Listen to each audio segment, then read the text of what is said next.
반갑습니다. 오늘은 성경 강의 제26강 주제는 하나님과 마귀 간의 두 차례 전쟁이 있었다입니다.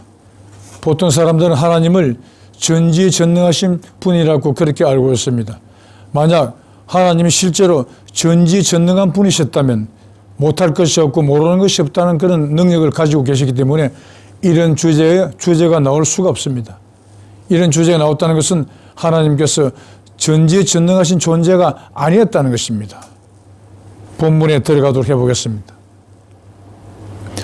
오늘 강의 주제는 하나님과 마귀 간의 두 차례 전쟁이 있었다입니다. 현재 우리가 살고 있는 이 우주가 신들의 전쟁의 결과로 생긴 것이라면 동의하지 못할 분들이 많으실 것입니다. 그러나 그러한 결과가 있었음을 암시하는 내용이 성경 창세기에 등장하는데 우선 그 부분을 아래에 인용하고자 합니다. 창세기 3장 24절입니다. 이같이 하나님이 그 사람 즉 아담과 해와를 쫓아내시고 에덴 동산 동편에 그룹들과 두루 도는 화염금을 두어 생명나무 길을 지키게 하시니라. 이 그룹은 천사의 한 부류로 성경에는 하나님을 보좌하는 천사라고 되어 있습니다. 왜 아담과 해와를 하나님께서 에덴 동산에서 쫓아내게 되었느냐면은 아담과 해와가 하나님께서 동산 중앙에 있는 선악과는 너희들 먹지도 만지도 말아라. 너희가 정령 죽을 가노라. 이렇게 경고를 하시건만 그 두 사람은 하나님의 명령을 어기고 순종하지 않고 그걸 먹었습니다. 그 결과로 하나님께서는 그 두 사람을 에덴 동산에서 쫓아내었다고 그렇게 기록이 되어 있습니다. 그리고 하나님의 특성 중 하나로 하나님은 삼위일체, 하나님은 신이기 때문에 저 삼신일체, 신은 세 분인데 한 몸을 이루고 있다는 것입니다. 그 삼위일체 구성 요건에 대해서 알아보겠습니다. 사람들은 하나님의 특성 중 하나로서 삼위일체를 말하기를 주저하지 않습니다. 삼위일체가 성립이 되려면 같은 날 같은 장소에 한 몸, 즉 일체로서 존재되어야만이 삼위일체가 성립이 될 수 있는 필요 충분 조건이 되는 것입니다. 삼위는 하나님을 구성하는 자리의 숫자가 되므로 삼신을 의미하고 있는 것이며 우리나라 전통 신앙에서 사용하고 있는 삼신 할머니와 동일한 개념입니다. 또한 하늘나라인 에덴 동산에 계셨던 존재로서 삼위에 해당될 수 있는 분은 오직 하나님과 아담 그리고 해와밖에 없습니다. 에덴 동산은 하늘나라였었고 그 하늘나라 에덴 동산에는 하나님과 아담, 해와 이 세 분밖에는 계시지 않았다고 성경에 기록되어 있습니다. 그러면 삼신일체 한 몸을 이루고 있는 하나님 그 삼신은 결국 이 세 분을 제외하고는 그 누구도 그 속에 끼어들 자리가 없는 것입니다. 그런데 하나님께서 흙을 빚어 아담과 해와를 창조하시고 에덴 동산 중앙에 있는 선악과는 먹지도 만지도 말라고 하였지만 순종하지 않고 선악과를 먹었으며 그에 대한 징계로서 아담과 해와를 동산에서 쫓아내었다고 기록되어 있습니다. 한 몸을 이루고 있던 삼위 중 두 위를 떼내어 쫓아내었다. 두 위를 쫓아내는 순간 하나님의 특성인 삼위일체는 바로 깨어지고 마는 것인데 그것도 하나님 스스로가 그렇게 하였다고 하니 사람으로 치면 자살 행위의 다름 아닐 것입니다. 하나님이 직접 자신의 구조를 해체하실 리는 만무하니 성경에 기록되지 않은 미정유의 사건에 의해 그 구조가 깨어진 것일 수도 있을 것입니다. 신라원의 증거가 분명히 성경책에는 존재하고 있습니다. 이 낙원은 에덴 동산을 일컫지 않습니까? 에덴 동산을 잃어버렸다는 것입니다. 우리 민족의 시조 되시는 분이 바로 단군 할아버지입니다. 조남은 외자로서 다니며 하나님의 선민인 이스라엘 민족의 3대 선민 야곱의 5번째 아들이었고 야곱의 아들 12명 중 유일하게 장자권이 이양되었고 또한 약속의 아들이었으니 단군 할아버지 후손 가운데서 구세주가 출현토록 하나님께서 안배해 놓으셨던 것입니다. 우리 민족은 하나님의 직계 종손민족 즉 천손민족이며 이 민족 가운데는 아래에 인종되는 속담이 옛날부터 면면이 이어져 내려오고 있습니다. 그 속담은 하늘이 무너져도 솟아날 길이 있다입니다. 그것에 대하여 한자어로 표시된 부분이 그것이 우리나라 연세 개감유력에 등장하고 있습니다. 천붕 지탁 소사립, 하늘천자 문해일 붕자, 따지자 터질탁자, 힐소자 모래사자 설립자. 하늘이 붕괴되고 땅이 터졌지만은 흰 돌이라는 의미의 이름을 가지고 있는 소사 땅에서 재설립될 것이다. 그런 뜻이 되는 것입니다. 그런데 한글로 그냥 하늘이 무너져도 솟아날 길이 있다 그러면은 이걸 어떻게 그 속에 숨겨져 있는 의미를 전혀 알 수가 없습니다만은 이렇게 한자어로 표시하니까 이 속담을 좀 더 구체적으로 이해를 할 수 있게 됩니다. 어떤 사람이 실패하여 시리에 빠져 있을 때 그 친구를 찾아가 이 사람아 하늘이 무너져도 솟아날 길이 있다고 하니 힘내게 하면서 위로하는 데 정도로만 사용되었지 예언서인 개감유력을 도부시는 편에 있는 천붕 지탁 소사립이 이라는 문장에서 이 속담을 참뜻은 하늘이 붕괴되고 땅이 터졌지만 즉 하늘나라가 망했지만 소사 땅에서 재설립될 것이다 라고 해석되어 첫 번째 신들의 전쟁의 흔적을 찾아볼 수 있게 되는 것입니다. 이 개감유력의 내용 덕분에 성경에 아담과 해와가 에덴 동산에서 쫓겨났다라는 막연한 내용이 하늘나라가 망한 사실에 대한 희망이나마 그 단서가 될 수 있겠다는 생각이 되는 것입니다. 어떤 사건이 발생되면 그 사건의 원인을 찾기 위해서는 우선 사건 발생 장소가 변형되지 않고 잘 보존되어 있어야 하며 그러할 때 그 장소에서 확실한 물증을 찾게 되는 것이 사건 수사의 기본인 것입니다. 하나님의 특성 중 하나라고 사람들이 일반적으로 알고 있는 전지전능이라는 잘못된 인식으로 인하여 하나님께는 그 어떤 불리한 상황도 발생할 수 없을 것이라는 단정으로 성경 등 종교 경전에 기록된 내용이 사실과는 다른 엉뚱한 방향으로 이해되는 일이 수없이 많을 수밖에 없을 것입니다. 하나님은 전지전능하시다. 이 타이틀을 성경 앞에다 걸어 놔놓고 성경을 아무리 읽어봐도 성경이 의미하고 있는 실제 내용을 도저히 추측조차 할 수가 없습니다. 왜냐? 전지전능하신 분이기 때문에 하나님께는 어떤 불리한 일도 사건도 일어날 수 없겠다 이렇게밖에 생각할 수 없는 것입니다. 성경에는 에덴 동산에서 아담과 해와가 쫓겨났다는 기록을 통해 하늘나라가 붕괴되었음을 알리고 있고 그리고 성경의 마지막 편인 요한계시록에도 하늘나라 붕괴 관련 흔적이 어렴풋하게 남아 있습니다. 다음을 보겠습니다. 바로 요한계시록 3장 12절입니다. 이기는 자는 성전의 기둥이 되게 하리니 그가 결코 다시 나가지 아니하리라. 이것은 성전의 기둥이라는 것은 이기는 자가 없이는 성전이 이룩되지 않는다. 그 이기는 자가 다시 나가지 아니하리라는 이 내용에서 옛날에 한번 나갔던 적이 있다. 그러니까 성전이 무너진 적이 있다는 것을 알리고 있는 것입니다. 이 내용은 하늘나라가 과거에 무너졌는데 이기는 자가 출현하여 재건되는 성전은 결코 다시 무너지지 않을 것임을 강조한 것이라 해석되는 것입니다. 여기서 우리나라 연세인 개감유력의 도부시는 편에 수록되어 있는 신들의 1차 전쟁 상황 관련 구체적인 내용을 아래에 전제합니다. 천신지ük이 분명하고 하늘의 하나님과 땅의 마귀가 분명하고 남존여비 남자는 높고 여자는 낮은 것이 분명하거늘 천지이기 어찌하여 천지이치가 어찌하여 그 칭호들이 뒤집어졌느냐. 즉 그것은 신귀라고 아니하고 귀신이라고 뒤집어 부르고 외내라고 아니하고 내외라고 뒤집어 부른다는 것입니다.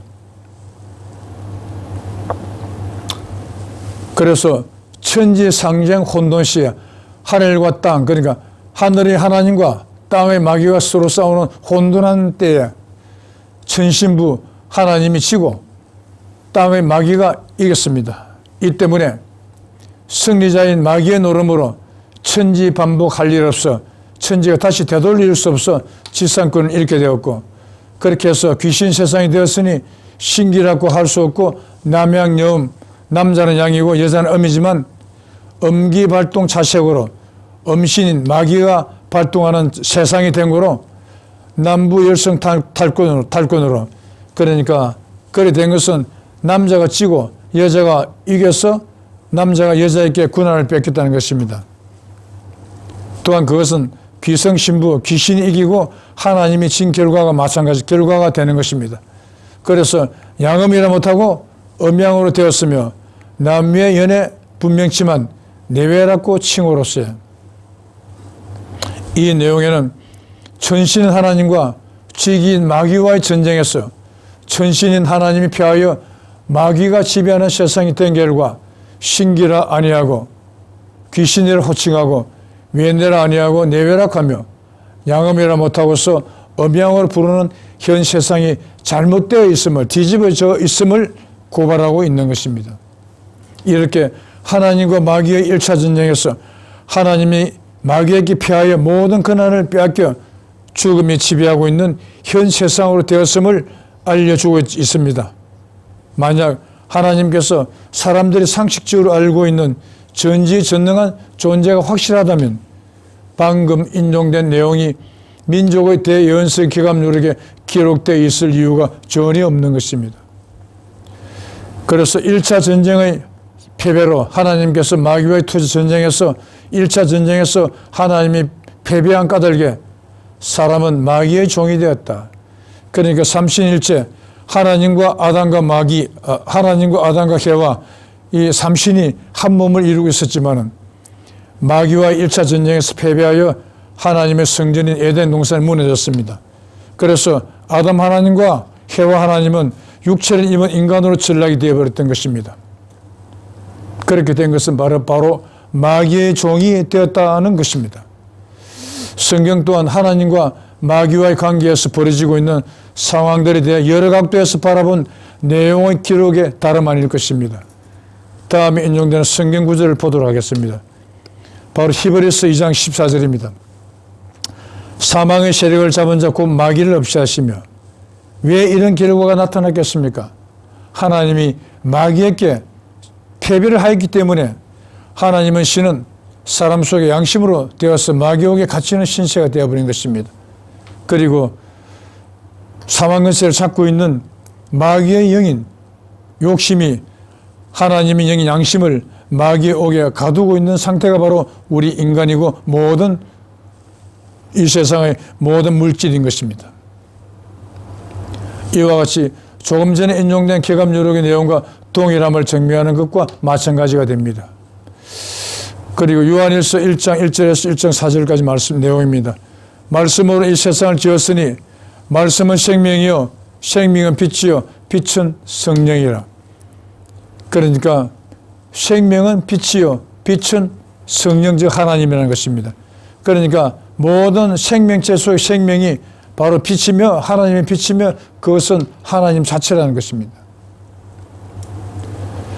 방금 인용된 구절에서 하나님은 사람의 생명이라 하니 마귀가 사망근세를 찾고 있으므로 하나님은 마귀의 종으로 되어 있다는 걸 알게 될 뿐만 아니라 다음에 인용된 구절을 통해 사람이 마귀의 종임을 확실하게 알게 되는 것입니다. 로마서 6장 16절입니다. 너희 자신을 종으로 들여 누구에게 순종하든지 그 순종함을 받는 자의 종이 되는 줄을 너희가 알지 못하느냐. 혹은 죄의 종으로 사망에 이르고 혹은 순종의 종으로 의에 이르느니라. 사람은 전부 다 마귀가 되는 죄가 되는 마귀의 종으로 되어 있기 때문에 아담과 해와 이후로 태어난 모든 사람들은 다 죽을 수밖에 없었던 것입니다. 지금 이 세상에 살아있는 80억에 가까운 사람들도 때가 되면 죽지 않으면 안 되는 아주 불쌍하고 가련한 존재에 불과한 것입니다. 그런 사람들이 그 죽음으로부터 마귀의 굴레에 벗어나려면 참 구세주 되시는 동방의인을 만나 자신 속에 죄를 탕감받지 않으면 결코 구원을 받을 수 없고 영생은 절대 누릴 수가 없게 되는 것입니다. 이렇게 하나님과 마귀와의 1차 전쟁에서는 하나님이 마귀에게 피하여 죽음이 지배하는 현 세상이 되었던 것입니다.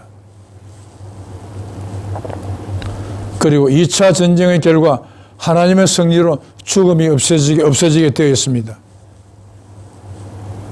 그러면 신들의 2차 전쟁은 어떻게 전개되고 그 결말이 어떻게 될 것이라고 성경에 기록되어 있는지 찾아보려 합니다. 1차 전쟁에서 하나님이 패하셨기에 죽음이 지배하는 세상으로 되었습니다.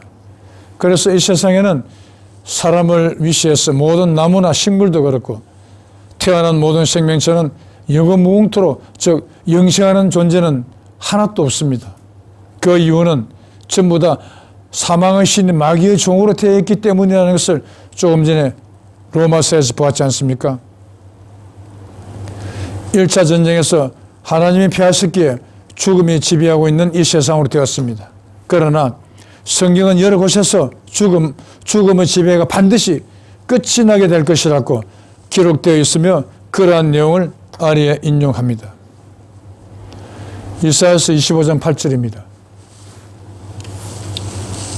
사망을 영원히 멸할 것이라 주 여호와께서 모든 이의 얼굴에서 눈물을 씻기시며 그 백성의 수치를 온 천하에서 제하시리라.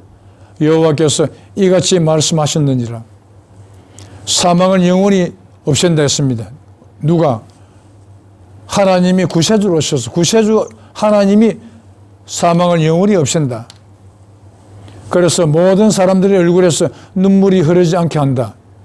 자기 가족이나 친지들이 죽음이 없어졌기 때문에 죽는 사람이 일체 있을 수가 없죠.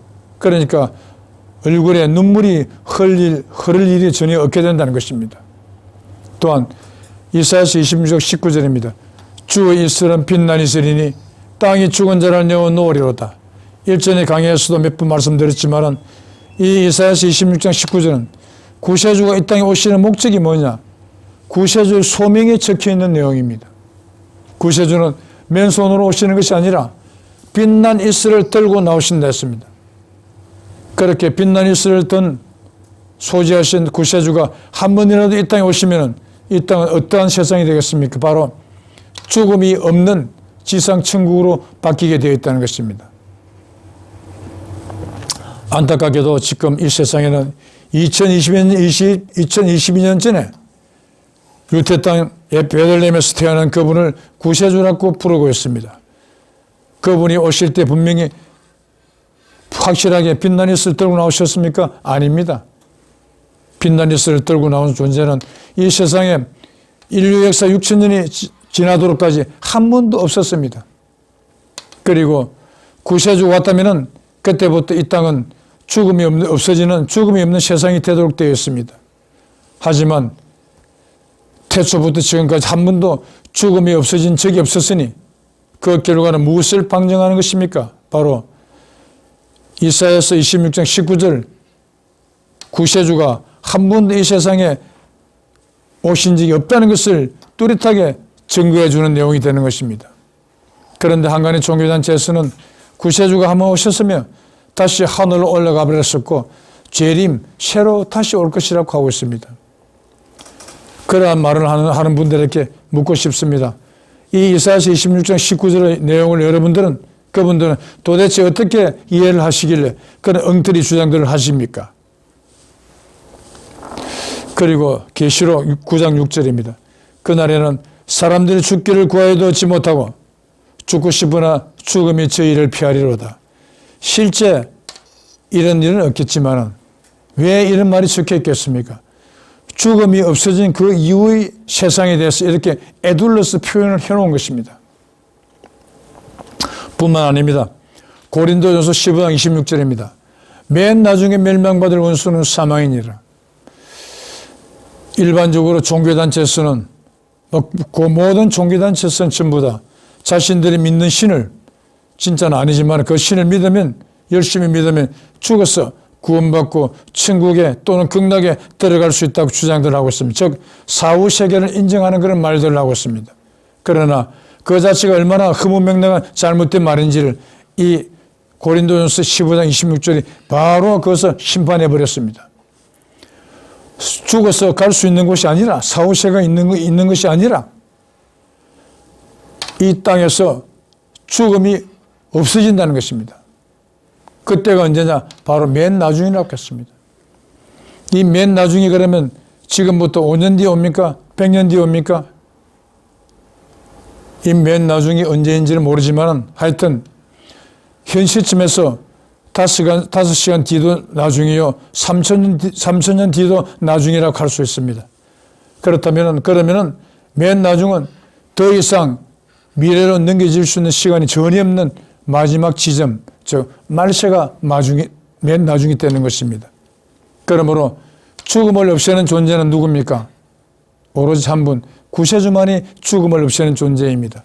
그래서 이 말뜻은 또한 다른 의미로는 죽음을, 사망을 없애는 구세주가 맨 나중, 즉 말세에 이 세상에 오실 것이라는 그런 뜻을 가지고 있습니다.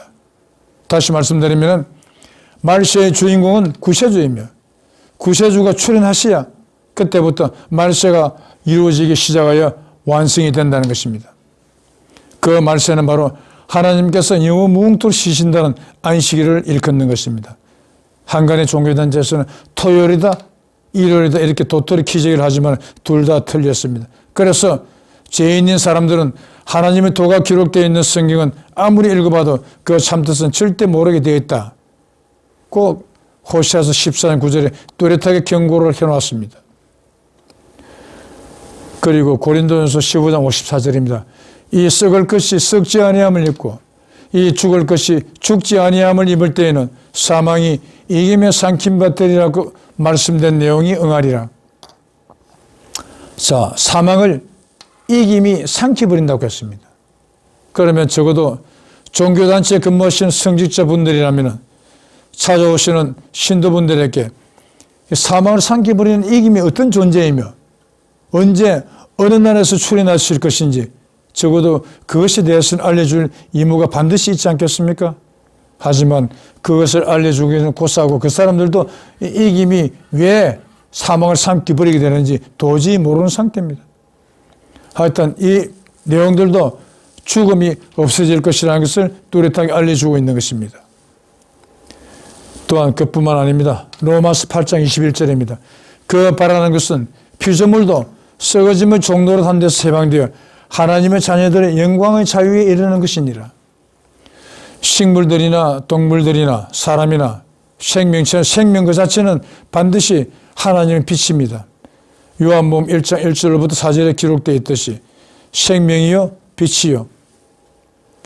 그런데 이 피조물은 나무나 동식물들, 사람을 제외한 모든 살아있는 생명체를 피조물이라 할 수 있는 것입니다. 그 피조물도 하나님의 자녀들인 우리 인간들이 영광의 자유에 이르게 될 때 그 자유에 함께 동참되고 싶다는 그런 뜻을 포함하고 있는 것입니다. 그러니까 하나님의 자녀들인 사람들이 영생을 얻게 될 때 피조물도 같이 그 영생의 대열에 동참한다는 것입니다. 이처럼 지금 인용된 성경 내용은 전부 죽음이 없어질 것이라고 분명하게 규정하고 있습니다. 물론 이들 외에도 여러 곳에서 동일하게 규정된 성경 내용이 존재합니다. 죽음이 이 세상에서 없어질 수 있는 조건은 단 한 가지, 그것은 바로 사망 근세를 잡고 있는 마귀가 완전히 소멸되어야만 이루어지게 되어 있는 것입니다. 그 마귀가 사람 속에 있으니 사람 속의 욕심이 그 마귀의 영인 것입니다. 그 마귀가 욕심이 없어져야만, 순교되어야만 영체인체인 하나님으로 거듭나게 되는 것은 당연한 이치가 되는 것입니다. 다음에 인용되는 성경도 그러하다고 동의하고 있습니다. 요한복음 3장 5절입니다. 사람이 물과 성령으로 거듭나지 아니하면 하늘나라에 들어갈 수가 없느니라. 이 성령 즉 하나님으로 거듭나야 들어갈 수 있다. 이 뜻은 사람이 원래 하나님이었었는데 다시 하나님으로 거듭나야, 부활되어야만이 하늘나라에 들어갈 수 있다. 너무나 당연한 말씀을 하고 있는 것입니다. 사람이 사는 나라는 사람 나라입니다. 그러나 하나님이 계시는 나라는 하늘나라, 천국입니다. 그곳에는 사람은 절대 들어갈 수가 없습니다. 바로 요한복음 3장 5절 그것을 뚜렷하게 증거를 하고 있지 않습니까? 그래서 이 말씀 속에는 세 가지 천기가 들어있다. 전에 말씀드렸죠. 그 중 한 가지는 사람이 원래 하나님에 섰다. 그리고 또 한 가지는 사람은 절대 하늘나라 천국에 들어갈 수가 없다. 그리고 마지막 한 가지는 하늘나라에 들어가려면 하나님이 되어야만 들어갈 수 있다. 얼마나 정확한 구원론입니까? 상기 로마서 6장 16절에서 죄의 종으로 사망이 이르거라는 내용과 같이 사망에서 벗어나려면 죄의 종 상태에서 해방되어야 한다는 내용이 됩니다. 신들의 제2차 전쟁 관련 내용을 전제하기 위해서는 아래 성경이 인용되어야 합니다. 이사야서 43장 10절로부터 11절입니다. 나 여호와가 말하노라. 나의 전에 지음을 받은 신이 없었느니라. 나의 후에도 없으리라. 나 곧 나는 여호와라. 나 위에 구원자가 없느니라. 이 말씀에는 하나님이 직접 구세주가 되어 오실 것이라는 의미입니다. 하나님이 직접 구세주가 되어 오시지 하나님의 친구도 하나님의 아들도 하나님의 동생도 아닌 하나님이 직접 오신다는 것입니다. 하나님이 직접 오신다는 것 외에 하나님의 아들이 온다고 주장하는 곳이 있으면 그것은 완전히 비성경적인 엉터리 주장이니 그러한 곳을 다녀가지고 여러분들이 얻을 것은 아무것도 없을 것입니다. 사람들은 전부 죗값으로 인해 죽을 수밖에 없는 존재입니다. 그러한 사람들이 구세주를 통해 구원을 얻는다는 것은 사람 속에 존재하는 사망의 영인 욕심이 제거되었을 때 이루어지는 결과입니다. 구세주가 이스라엘 민족 가운데서 출현할 것이라고 예언된 성경 구절을 아래에 인용합니다. 이사야서 59장 20절입니다. 여호와께서 가라사대 구속자가 시온에 임하며 야곱 중에 재활을 떠나는 자에게 임하리라. 재활을 떠나는 자에게 임하리라. 죄가 0.0001%라도 있으면 절대 구세주 하나님이 될 수 없다는 것입니다. 이 구속자는 구세주를 의미하는 또 다른 단어입니다. 그리고 이사야서 7장 14절에서 15절까지입니다. 보라, 처녀가 잉태하여 아들을 낳을 것이요 그 이름을 임마누엘이라 하리라. 저가 악을 버리고 선을 택할 때 미쳐 버터와 꿀을 먹을 것이라.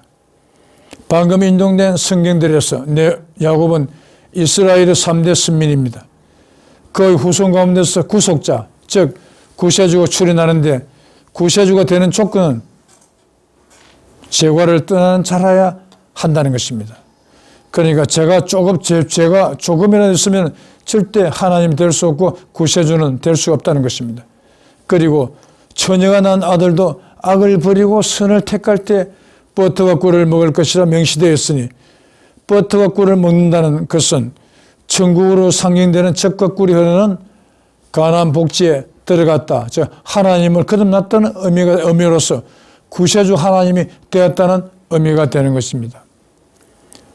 그래서 구세주는 사람의 아들이어야 한다 해서 성경 신약 성서에는 사람의 아들, 즉 인자라는 구세주를 지칭하는 단어가 51곳이나 기록되어 있습니다.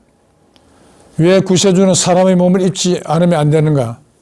하나님 본신 빛의 상태로 오는 것 같으면 사람에게 그나마 남아있는 10년이나 20년 정도 되는 생명마저도 빛의 본신인 하나님의 모습을 보는 순간 사람은 죽게 되어 있습니다. 그 내용이 출애굽기 33장 20절에 기록되어 있습니다. 하나님께서 모세를 시내 산으로 부르십니다. 하나님 가까이 모세가 왔을 때 하나님이 이렇게 말씀하십니다. 내가 내 얼굴을 보지 못하리니 나를 보고 살 자가 없음이라.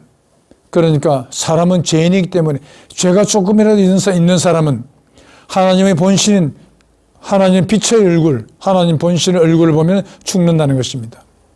그래서 육체를 입고 있는 인간 상태에서 사망의 신이 되는 마귀의 영인 욕심을 순교시켜버린 상태, 그래서 육체를 입은 상태에서 하나님으로 거듭난 존재가 구세주가 되도록 되어 있는 것입니다.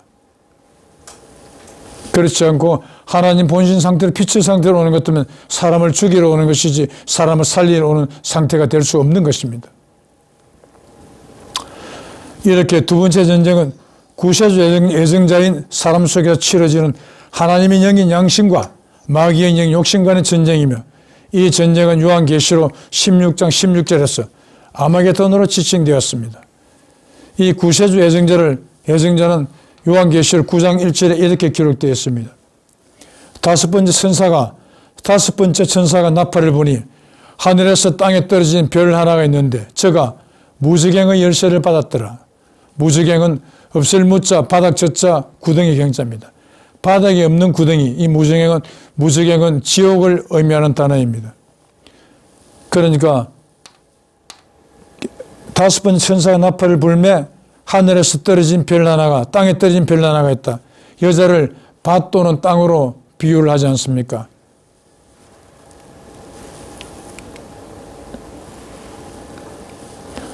그러니까 별이 떨어진 땅은 바로 임마누엘을 잉태한 처녀의 몸이 되는 것입니다. 이 처녀가 잉태한 아들은 임마누엘이 하였습니다. 임마누엘은 하나님이 함께 하신다는 그런 의미입니다. 하나님이 함께 하시는 존재이기 때문에 자신 속에 있는 마귀의 영인 욕심을 순교시키고 하나님의 영인 양심이 그 사람 전체를 차지해서 하나님이 되었고 구세주가 되었다는 것입니다. 그래서 요한계시록 9장 1절에 있는 다섯 번째 천사가 나팔을 불며 떨어진 별 하나는 바로 처녀에게 잉태된 임마누엘을 의미하고 있는 것입니다. 이 전쟁에서 아마겟돈 전쟁에서 양심인 하나님의 영이 승리함으로써 구세주가 된 것입니다. 이렇게 신들의 전쟁인 아마겟돈에서 이긴 결과 구세주가 되었으며, 그러므로 계시록에서는 이 분에 대해서 이기는 자, 승리자라고 호칭하였고 다음과 같이 기록하였습니다. 계시록 2장 27절에서 28절입니다. 이기는 자는 철장을 가지고 만국을 다스리라. 또한 그에게 새벽별을 주리라. 만국을 다스린다면 온 세상을 다스린다는 것입니다. 온 세상을 다스린다는 것은 왕들 중에 왕, 모든 왕들을 치리하는 존재니까 왕들 중에 왕, 왕중왕, 구세주라는 것을 알리고 있는 것입니다. 요한계시록 이기는 자도 구세주요. 또한 이사야서 41장에서 열국의 왕들이 다 와서 굴복하게 되는 동방의인 역시 참 구세주에 대한 다른 명칭인 것입니다. 이기는 자는 당연히 만국을 다스리는 구세주로 소명되었고, 또한 구세주는 새벽별이라는 의미의 존함이 주어질 것임도 명시되어 있습니다. 창세기에는 인간의 조상인 아담이 에덴 동산에서 흙을 빚어맞는 피조물로 기록되어 있으나 창세기 외의 여러 다른 곳에서 비록 육체를 입은 존재로서 죽을 수밖에 없는 인간이지만 원래가 하나님이었다는 내용들이 여러 곳이 등장하는데 다음을 참조하도록 합니다. 요한복음 3장 5절입니다. 사람이 물과 성령으로 거듭나지 않으면 하늘나라에 들어갈 수 없다. 성령으로 거듭난다. 그러니까 옛날에는, 지금은 육체를 입은 죽을 수밖에 없는 인간이지만 원래가 성령 중 하나님이었었는데 다시 하나님이 되어야만이 하늘나라에 들어갈 수 있다. 그리고 시편 80편 6절도 내가 말하기를 너희는 신들이며 다 지존자의 아들들이라. 이 내가는 하나님을 지칭하는 것입니다. 그리고 너희는 우리 인간들을 의미하고 있습니다. 하나님께서 말씀하시기를 너희 인간들은 다 신이며 지존자 즉 하나님의 아들들이다. 신명기 14장 1절 역시 너희는 우리 인간들을 지칭하는 것이죠. 너희는 여호와의 자녀니 하나님의 자식이라는 것입니다. 모든 인간들이, 그러니까 이 내용만 하더라도 하나님에게는 아들이 독생자 하나밖에 없다고 하는, 그렇게 주장하는 데가 얼마나 비성경적이고 엉터리 주장인지 반드시 그것을 갖다가 나타내고 있는 것입니다. 모든 인간들이 전부 다 하나님의 자녀들인 것입니다. 그리고 어떤 특정한 사람을 하나님의 독생자라고 부른다는 것은 전부 다 그런 곳에서는 성경에 대해서는 일체 아무것도 모르는 곳이기 때문에 자신들이 많이 아는 양 말들을 하고 있지만 핵심은 절대 알 수가 없다. 그것은 저희 말씀이 아닙니다. 호세아서 14장 9절 읽어보십시오. 그러면 제가 말씀드리는 그 의미가 바로 그 속에 적혀 있음을 알게 될 것입니다. 창세기에는 인간의 조상인 아담이 에덴 동산에서 흙을 빚어맞는 피조물로 기록되어 있으나 창세기 외의 여러 곳에서 조금 전에 설명드렸죠. 이렇게 그 요한일서 우리가 지금은 하나님의 자녀이라. 고린도전서 15장 45절 47절입니다. 첫사람 아담은 산 영이 되었다과 같이 마지막 아담은 살려주는 영이 되었나니 그러나 먼저는 신령한 자가 아니요 육 있는 자요 그 다음에 신령한 자니라. 첫사람은 땅에서 났으니 흙에 속한 자이거니와 둘째 사람은 하늘에서 나셨느니라. 이와 같이 하나님의 도가 기록되어 있는 성경은 의인이 아닌 사람은 아무리 읽어봐도 그 참뜻은 모르게 되어 있다고 한 성경 호세아서 14장 9절의 말씀이 그대로 인정되는 것입니다. 조금 전에도 보면 첫사람 아담은 살아있는 영이지만 마지막 아담은 살려주는 영이다. 살려주는 영은 구세주라는 것입니다. 그런데 창세기에는 보면 이 아담을 하나님께서 흙을 빚어서 만든 피조물이라고 기록을 해놓았습니다. 그러한 흙덩어리가 어떻게 마지막에 오는 아담이 살려주는 영인 구세주로 올 수가 있겠습니까? 그것만 보더라도 이 내용만 하더라도 창세기 피조물론이 가짜라는 것을 심판하고 있는 것이 아닙니까?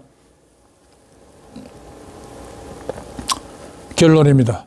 결과적으로 아담에 대해 창세기에 기록된 피조물 내용은 사람들이 자신의 옛 신분이, 저 전신이 하나님이었음을 깨닫고 하나님을 거듭나기 위한 시도를 아예 할 수 없도록, 그런 노력조차 할 수 없도록 원천 봉쇄 조치하고자 부린 마귀의 농간이었겠구나는 것을 깨닫게 됩니다. 그러니까 창세기에 기록되어 있는 피조물론은 하나님의 말씀을 받아서 기록한 것이 아니라 마귀의 농간이라는 것입니다. 이래서 성경 34장 16절은 여호와의 책을 자세히 읽어보아라. 짝이 없는 말씀이 하나도 없나니 이는 여호와의 입으로 모았음이라. 이 뜻은 그렇습니다. 여호와의 책이라면 우리 성경책을 일컫고 있습니다. 어떤 종교단체에서는 성경책에 기록되어 있는 모든 말씀들이 1.1핵도 빠짐없이 전부 다 하나님의 말씀이라고 그렇게 주장들을 하고 있다고 합니다. 그게 사실이라면 이 내용이 있을 필요가 없습니다. 이유가 없습니다. 여호와의 책은 자세히 읽어보면 하나님의 말씀으로 기록된 것은 짝이 있다고 했습니다. 그런데 짝이 없는 말씀도 있다는 반대적인 의미도 품고 있습니다. 그러면 짝이 없는 말씀은 하나님의 말씀이 될 수가 없다는 의미를 달고 있습니다. 하나님의 말씀이 아니면 누구의 말이 되겠습니까? 신에는 생명 자체가 되는 하나님이심과 그 생명을 죽이는 사망 근세를 찾고 있는 마귀의 신 두 가지밖에 없습니다. 그러므로 하나님의 신이 아니라면 마귀의 신의 말이 될 수밖에 없습니다. 그런데 죄인이 되는 사람들은 아무리 읽어봐도 어떤 말이 하나님의 말씀이고 어떤 말이 마귀의 말인지를 구분할 수 없다는 것입니다. 그래서 호세아서 14장 9절이 그렇게 경고를 해놓은 것입니다. 그러므로 기존의 성경은 피하고 참 구세주 되시는 동방의인의 말씀에 따라 재작성되어야 할 것으로 촉구해 봅니다. 그리고 다음 강의 제27강의 주제는 무죄 선고 후 사형에 집행되었다. 누구일까입니다. 무죄 선고를 하면 당연히 방면해야 됩니다. 그런데 무죄 선고를 하고 사형을 집행한 걸로 되어 있습니다. 바로 여기에 해당되는 존재가 어떤 사람인지 그것을 저와 함께 찾아보는 시간이 되겠습니다. 다음 강의도 많은 성원 부탁드리겠습니다. 그럼 이것으로 오늘 강의를 마치도록 하겠습니다. 끝까지 시청해 주셔서 정말 감사합니다.